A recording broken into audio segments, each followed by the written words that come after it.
முப்படைகளின் தலைமை தளபதியாக இருந்த பிபின் ராவத் 2021ஆம் ஆண்டு ஹெலிகாப்டர் விபத்தில் உயிரிழந்ததற்கு அதனை இயக்கியவர்களே காரணம் என்று பாதுகாப்புத்துறைக்கான நாடாளுமன்ற நிலைக்குழு மக்களவையில் தாக்கல் செய்த அறிக்கையில் தெரிவிக்கப்பட்டுள்ளது.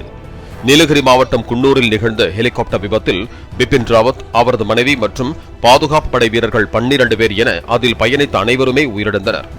எதிர்பாராத விதமாக வானிலையில் ஏற்பட்ட மாற்றம் காரணமாக மேக கூட்டங்கள் உருவானதே விபத்துக்கு காரணமாக அமைந்ததாக விசாரணை குழுவினர் முன்னர் தெரிவித்திருந்தனர்.